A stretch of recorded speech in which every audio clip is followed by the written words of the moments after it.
Hi there, I'm going to walk you through using our GHC eScheduler. It's really pretty simple once you know the little ins and outs.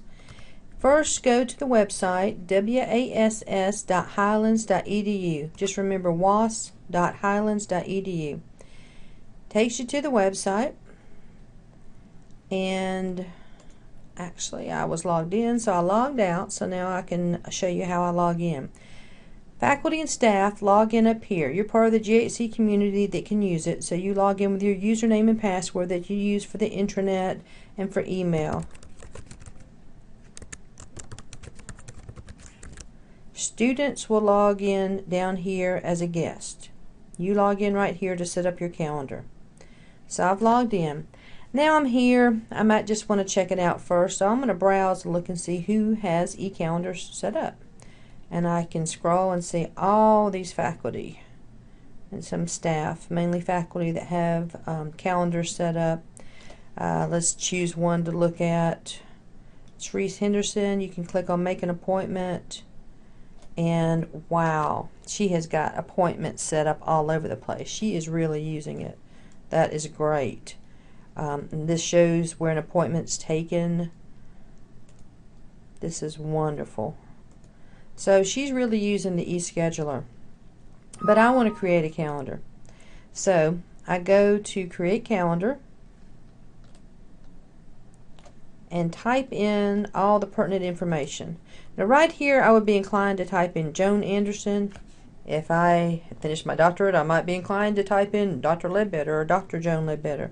But the best thing really to do is last name, first name, because that's how students will find you when they do a search, by last name. Doctor, it will be hard for them to find you. Last name, they might not look that way, so better just to do last name first. Be sure to put in all your contact information like your telephone. Your email will be there. Description. You might want to put EBA appointments, math appointments, whatever you're using this for at the time. Make sure you do put your location and your office number. You need to have your campus, since so many people are going to different campuses to teach and take classes. You want to make sure that these boxes are checked. Notify calendar owner and send reminder. Those are very important because you'll get emails that will notify you and remind you when you have an appointment. Supplemental text. I don't do eBay appointments because that's supposed to be a faculty-student interaction, so I can put that in there for mine. You might want to just put something like you're going to be at the Paulding campus Monday and Wednesday, but Cartersville campus Tuesday, Thursday. You might want to put days and times for your campus. Now maybe the most important thing is right here, because it's so obscure and it's so important, because students will not be able to make an appointment with you if you don't click on show and click open and opened.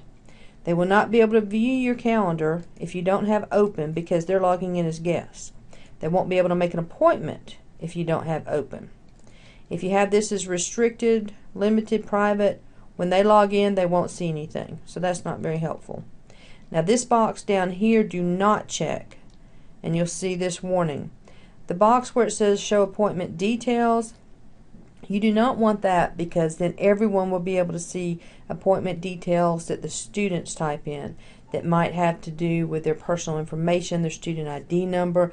Maybe they're going through a personal crisis that they detail. And that's helpful information for you, but not for someone else to see. So you don't want to have all their contact information, any private things that they say, put in for everybody to see, or view for everybody to see. So don't check that, but you must have these two open or it just won't work. Now hit save. Okay, you've got a calendar created, and that's wonderful.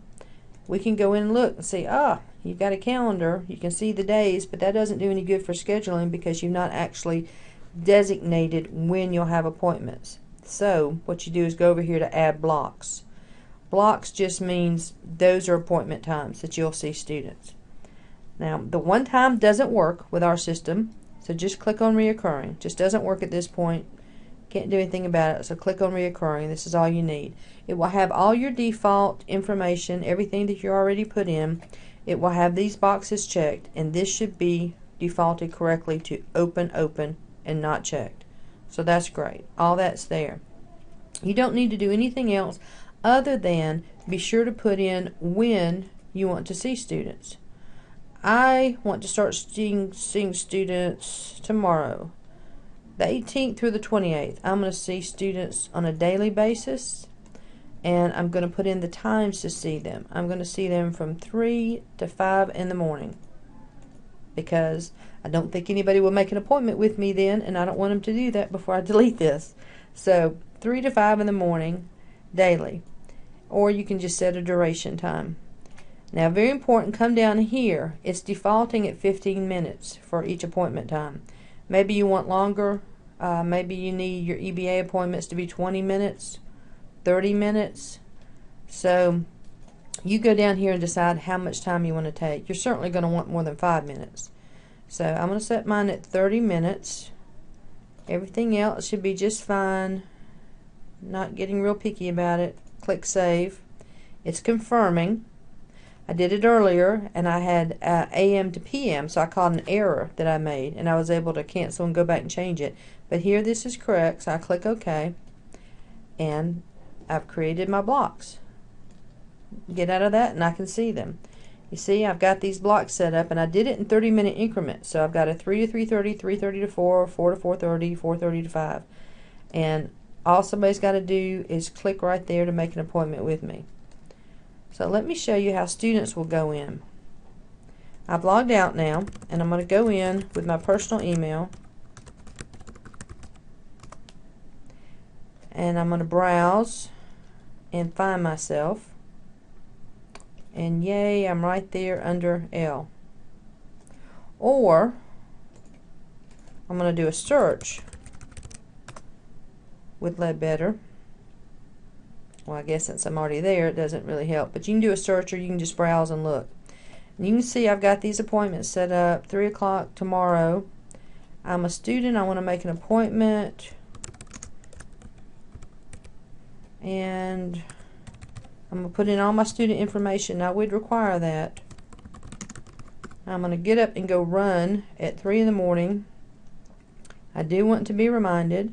That is the email that I want a reminder to go to. I can choose, for instance, I use Verizon. I can put in my cell number and have myself reminded that way. So either way, and the students can put all this in, so they'll get a notice, and then click Save.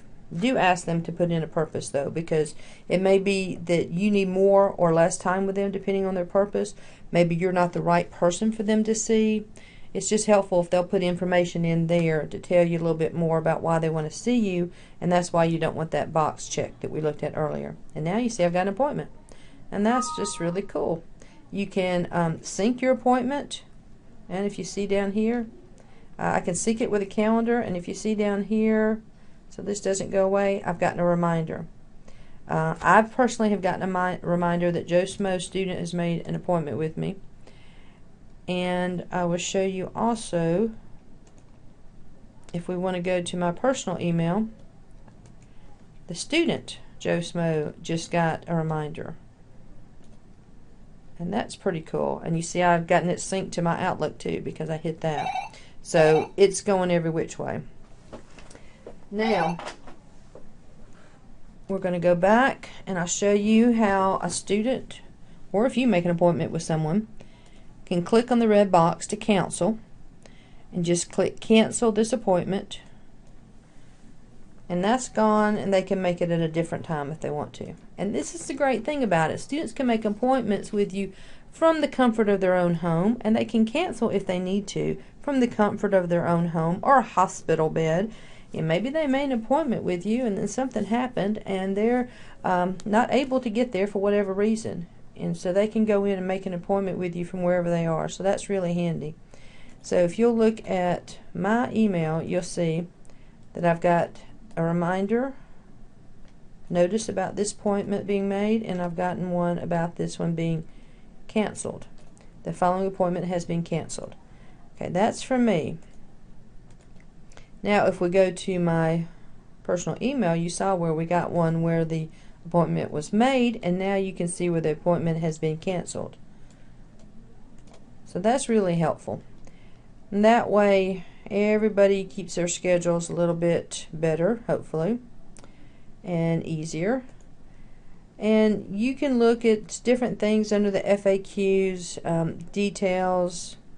You can get a little bit more complicated with it, but really the simplest thing is just to set up your calendar, make sure you have it set on open, and show students how to use it to make appointments with you. Okay, I'm still logged in as a guest, so I'm going to log out and just remind you, students must log in here with their GHC student email so that they can get reminders. You log in right here, just as you do when you log into the website or your email, and then you can see your appointments down here. One last thing, calendar setup. If you decide that you need to cancel this because you really don't want a calendar out there with appointments from 3 to 5 a.m. or your schedule just changes, you can easily just go to remove calendar. You can create an additional one here. Someone can manage your calendar, or you can just remove this one and that calendar is gone. And then I can always go and make another calendar. You can also have multiple calendars. So I hope that's made it a little bit less muddy on using the eScheduler. Please let us know if you have any questions, problems, concerns, suggestions. Email me, jledbetter@highlands.edu or advising@highlands.edu. All you've got to do is email advising@highlands.edu if you're having any questions, any problems, any concerns. Thank you for using it. Thank you for advising our students, and let us know what we can do to help you.